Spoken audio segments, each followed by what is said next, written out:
to Lesson 1 of the Basic Angel Magic course. I'm Ariel Gatoga, and I'm so happy that you've joined us today. Let's start right from the beginning. This course is a course in learning how to work with your birth angels, also known as the teaching angels. Now, there's 8 angels that we work with most frequently. And each of those angels rules a different planet, a different day of the week, and each of them rules a different astrological sign or zodiacal sign. So, for instance, Sunday, which is ruled by the sun and Leo, has the archangel Michael ruling it. Monday, which is sacred to the moon and the sign Cancer, has Gabriel. Tuesday, which has sacred to Mars, Aries, and Scorpio, has Samael as its angel. Wednesday, which is sacred to Mercury, Gemini, and Virgo, has Raphael as its archangel.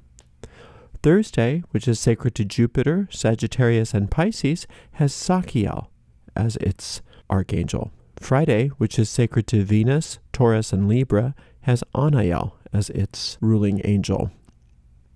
Saturday has 2 angels. The first is Saturn, which is also with Capricorn and is the ancient ruler of Aquarius, has Cassiel as its ruler.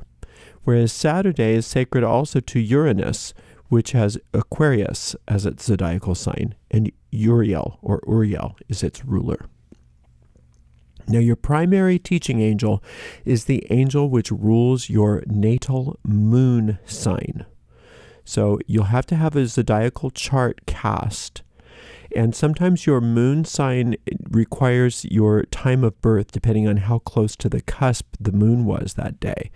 So if you don't know the exact time of your birth, you may or may not be able to find out your primary teaching angel, in which case you can simply use Raphael as your teaching angel for the moon, if you can't find that, if you don't know the time you were born.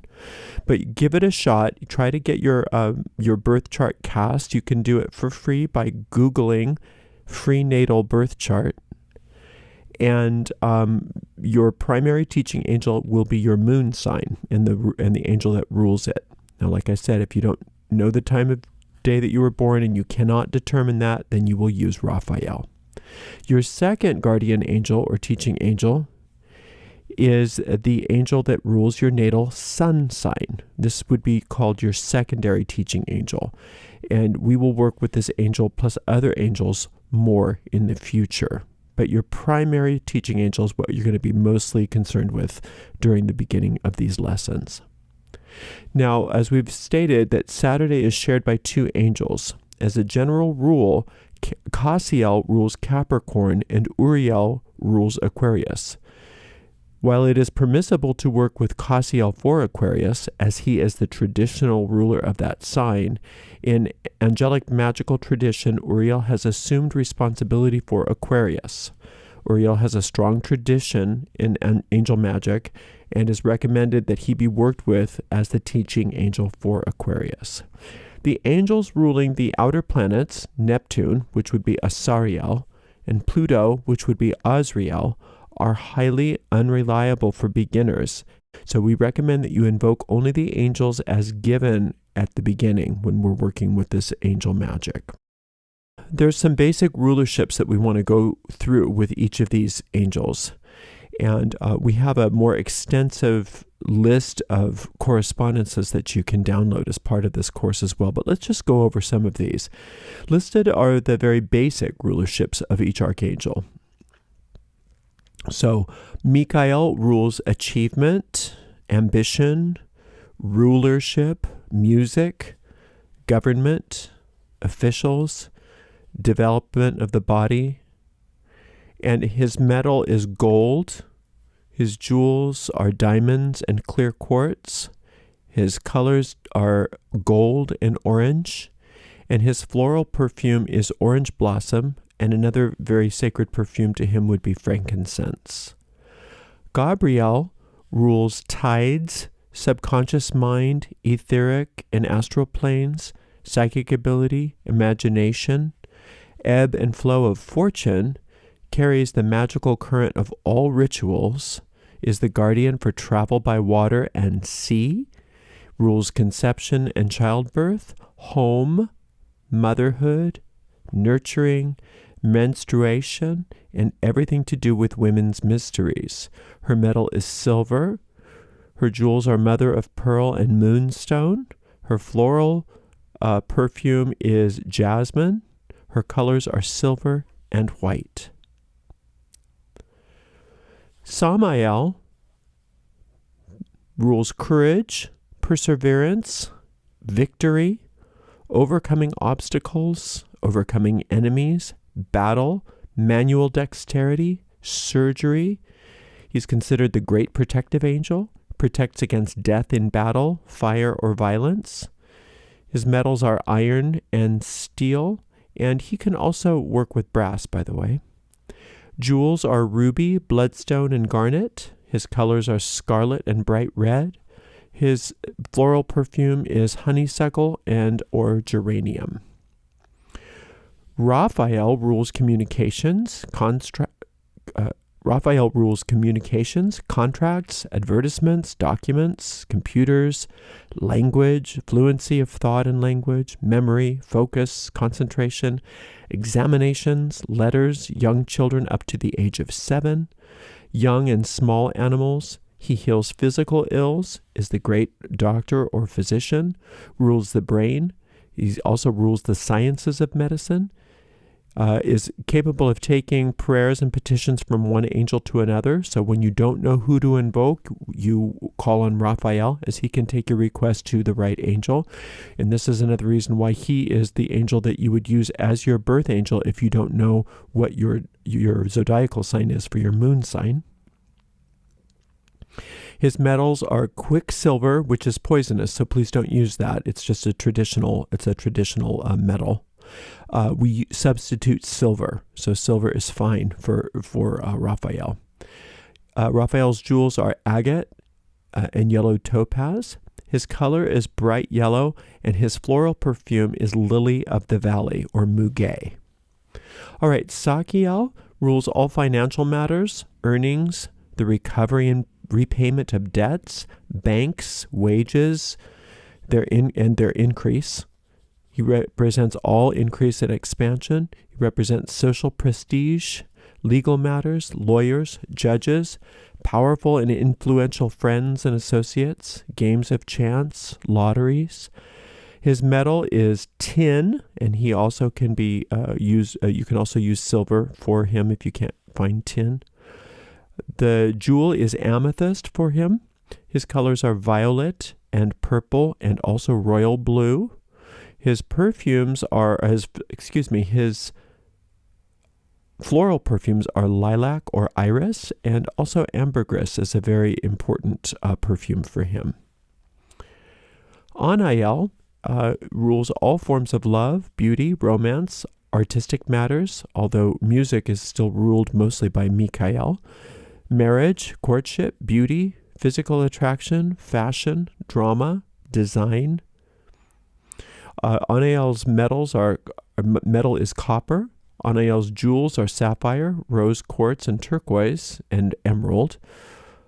Anael's colors are pink, coral, and green, and her floral perfumes are rose. And she also, some other important perfumes for Anael would be benzoin and musk, but her floral perfume is rose.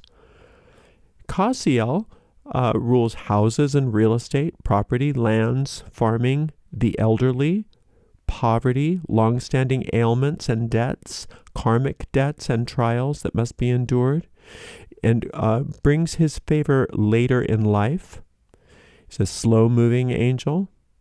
His metal is lead, which is poisonous, so we use iron or pewter as a substitute. His jewels are jet and garnet. His colors are black, deep brown, and rich forest green. His perfumes are myrrh and patchouli, but his floral perfume is linden flower.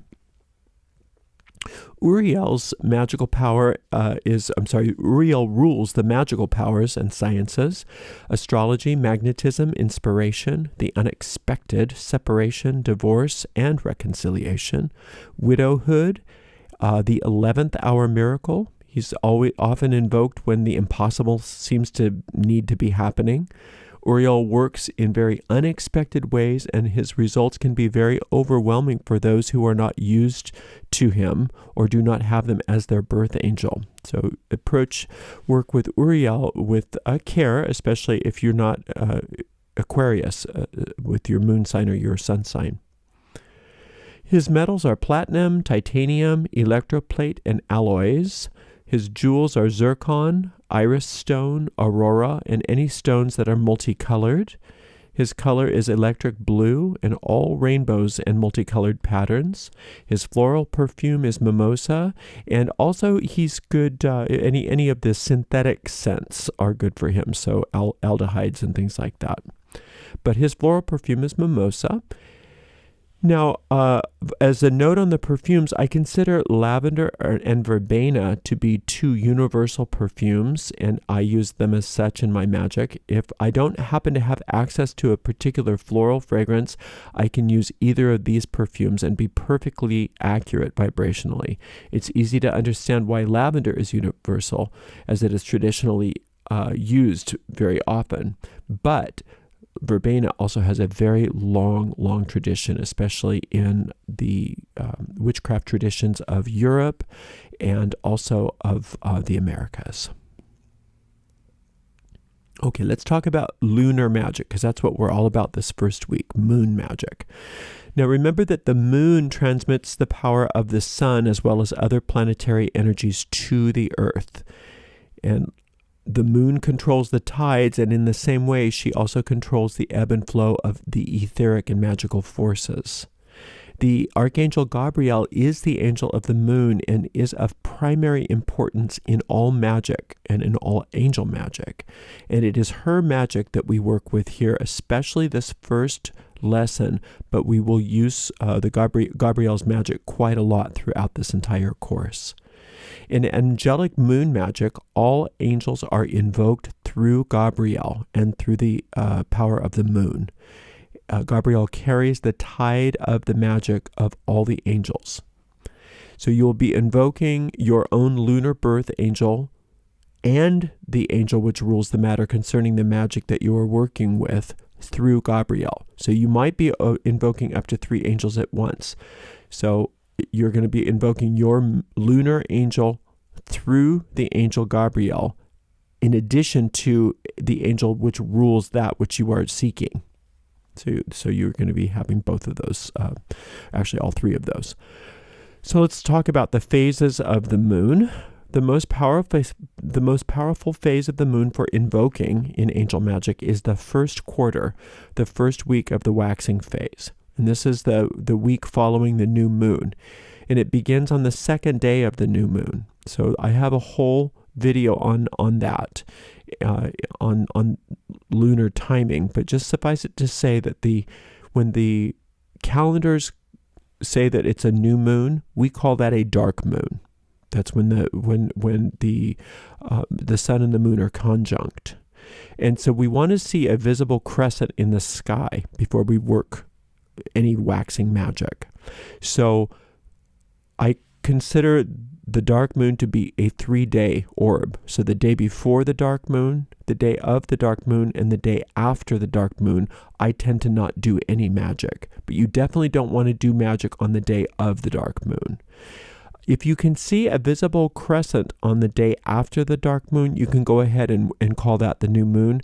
But as a matter of practice, I completely take off that entire 3-day orb. And so I don't start my magic until 2 days after the dark moon. So for instance, if the dark moon falls on a Monday, I would take Sunday, Monday, and Tuesday off from all magic, and I would consider Wednesday to be the new moon. That's how I do it. Now, like I said, that's optional. If you can definitely see a crescent on the day following the dark moon, you can. If you desire, you can work magic on that day. Just be consistent. You may use the second quarter of the moon for waxing magic as well. It's just not quite as powerful as the first quarter. Now, the most powerful phase of the moon for banishing an angel magic is the third quarter. That is the first week of the waning phase. And it says in the handout that it begins on the second day of the full moon. But over my many years of working, I have discovered that the actual day of the full moon is actually quite a powerful day to start your banishing magic. So you do not need to wait on any orb for the full moon. So you can start your waning work exactly right on the full moon. So it's that first week after the full moon that is the most powerful for your waning work. And it's the first week following the new moon that is most powerful for your waxing moon work. But you can work throughout the entire phase of the waxing moon for attraction magic, and you can work throughout the entire phase of the waning moon for banishing magic as well. Let's see. It says, do not work magic on the 3-day orb of the dark moon, which is true.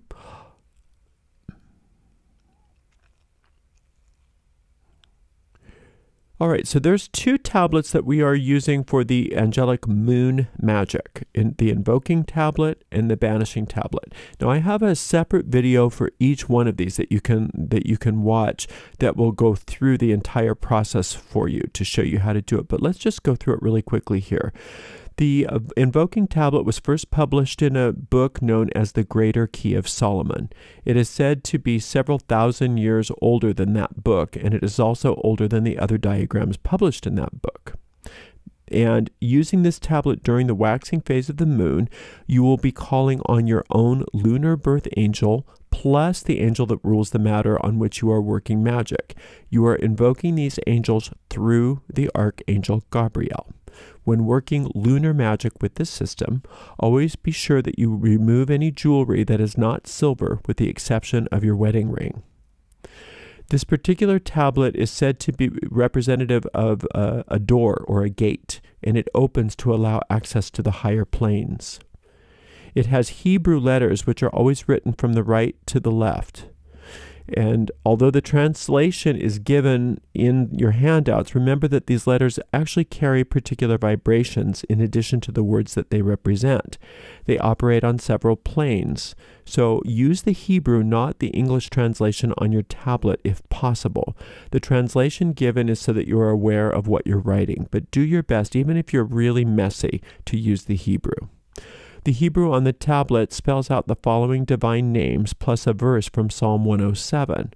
The divine names are spelled out, which are IHVH, or the Tetragrammaton, one of the names of God, IVH, IHVH, AL, IHH, along with the names of the angels Shoiel, Vowel, Yashiel, and Vehiel, which are lunar angels that are under the direction of Gabriel. So those are Gabriel's helpers. You are not working directly with any of those angels. The verse from the psalm is, "He hath broken the gates of brass and smitten the bars of iron in sunder." It's from Psalm 107. So you want to print out a copy of the tablet and keep it in a safe place to use as a model to copy or trace each time. So when you print out your handouts, make sure that you keep a clean copy of that tablet. So making the tablet's really simple, and again, just watch the video, it'll make more sense, but really quickly, you take the model tablet that you've printed from the lesson and rotate it counterclockwise so that the little circles are on the top and the Hebrew letters are upright. Draw or trace the main tablet outline first on a white piece of paper with pencil or pen. The color of ink is not important at this time. Don't include the title of this in your drawing, so you don't want to say, you don't want to put invoking tablet on there. That's just for your information. When the tablet is rotated thusly, there are 3 horizontal rows, one with 4 sections each. So you start with the section on the top left first, and draw the line of Hebrew letters from the right to the left, and then you move to the next section directly on its right. Notice that there are 2 lines of Hebrew on this section, and you draw the top line of Hebrew letters first from right to left, and then the bottom line from right to left. You're doing the same with the next section on the right, drawing the Hebrew letters from right to left, and then the line underneath it in the same way. You do the same for the last section on the right, and that's how you complete the top row. So you're going from section to section, from left to right, but you're writing each line of Hebrew from right to left. Next, you're going to use the same procedure to copy the letters of the bottom row of the 4 sections.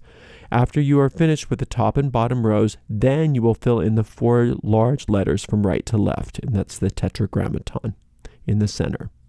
Once you've completed filling out the table, rotate it back upright so that the arch is on the top and the Hebrew letters are facing to the right. If you have room on the page, you can write your petition in Theban script right below the tablet, but most frequently we do it on the back of the page. That way we have plenty of room. Once you've finished writing out your petition using the Theban script, you state out loud, "Angel," state your own personal lunar angel's name, "help me to bring about this matter by and through the power of the great lunar angel Gabriel." And then you'll state the name of the angel ruling the matter involved thusly. "Angel," state their name, "please help me to bring about this matter under your dominion by and through my birth angel," name your birth angel, "and the great lunar angel Gabriel." Keep your tablet until the following new moon, when you will destroy it by burning it or tearing it up and throwing it away. Don't be concerned if your tablet doesn't turn out looking like the example in your lesson. The angels always respond to your best efforts more than any finished results. Just do your very best. Think of it as a traveler in a foreign country trying to learn enough of the language to speak to the locals. It's always very appreciated, even if the result is less than perfect. The traditional tablet is written using Hebrew calligraphy, included also as a version using Hebrew block text, which most people find much easier to write. And we found that they are of equal power, so use whichever version you desire. Also included is a version of the tablet with the order you will fill it out in to draw it, to make it to help make it better sense. So it'll say step number 1, step number 2, step number 3, so you can just follow along with it. Should be pretty easy. All right, and then there's also a banishing tablet, and this is what you'll use to eliminate or banish during the waning moon, things that you don't want. This tablet's a lot easier, but there's also a separate video for this one that you can watch. The tablet is drawn on white paper with black ink or pencil. You may banish any time during the waning moon, but the first week of the waning cycle starting on the full moon is the strongest. Avoid any magical work during the final 2 days of the waning cycle during the dark moon. Draw the outline of the tablet first, and then next write the top line, the word Buah, B-U-A-H, and then the bottom line, which is the same word in Theban script. This word is a word that is said to mean to dispel, to avert, or to eliminate. There's no consensus on the actual language of this word. Write that which you are banishing in Theban script on the same page underneath the square, or on the back of the tablet. Banishing tablets are never kept, but destroyed immediately after each use. You may only use 1 square per item that you are banishing. If you have more than one thing to banish, you make a new square for each and every item. This magic is not supposed to be used to heal other people except yourself and your immediate family. It's not meant to be used as a method for healers to use in a general sense. It is for your use for your own personal life only. So you use the same spoken invocation as for the invoking tablet. Angel, state your personal lunar angel's name. Help me to bring about this matter by and through the power of the great lunar angel Gabriel. And then you state, Angel, you state the name of the angel ruling the matter involved. Please help me to bring about this matter under your dominion by and through my birth angel. Name again your lunar angel and the great lunar angel Gabriel. All right, so here's some general guidelines for doing the lunar angel magic. After drawing your invoking or banishing tablet, you will invoke your ruling angel through the angel Gabriel. This adds your ruling angel's power to yours. Next, invoke the angel which rules the matter at hand through the angel Gabriel to bring about the result you are working towards. Refer to the list of all the basic angel rulerships to find which angel rules the matter for which you are working magic. The angels are specialized. They are rayed for particular works. Make sure that you are working with the proper angel for the proper matter at hand, along with your birth angel and Gabriel, of course. Always write your desire in the Theban script, below these two invoking or banishing tablets, or on the reverse of them. If there is not sufficient room, always use the back side, though, because you want to make sure that you're not running out of room.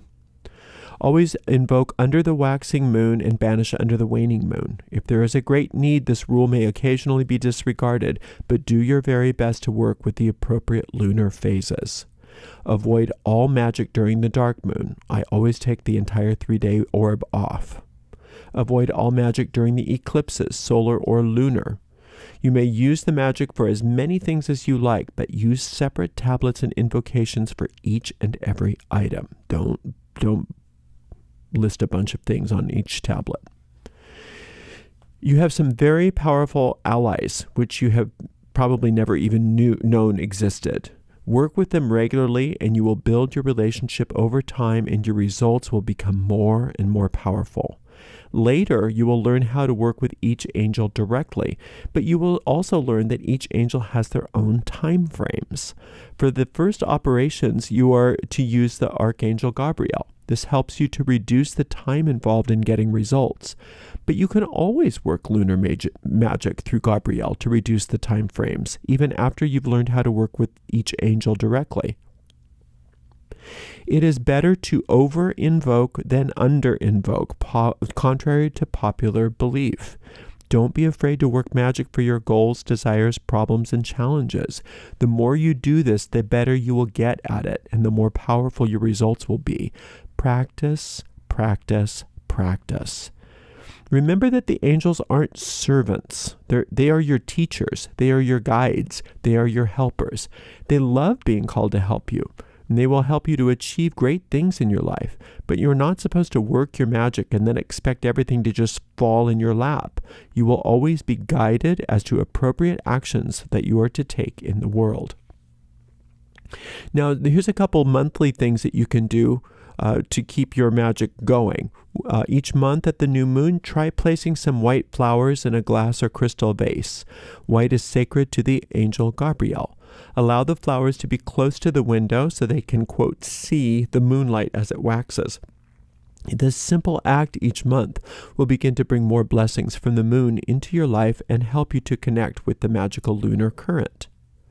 Also, another thing that you can do is each new moon, take all the money in your wallet and turn each piece of money over 3 times so that the energy of the new moon will imbue it, whether the moon is visible or not.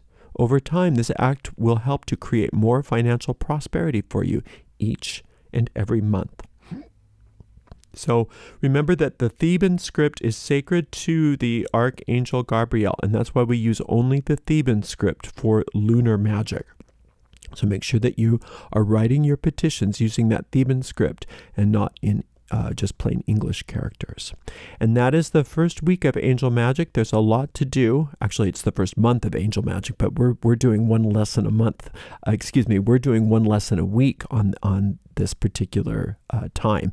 So you can spend as long as you want on this lesson. There's no rush, but get going if you haven't started. Get going working with these tablets and working with your angels, and you will be on the road to some very, very powerful magic. Thank you so much for tuning in. We will see you on the next lesson. Blessed be.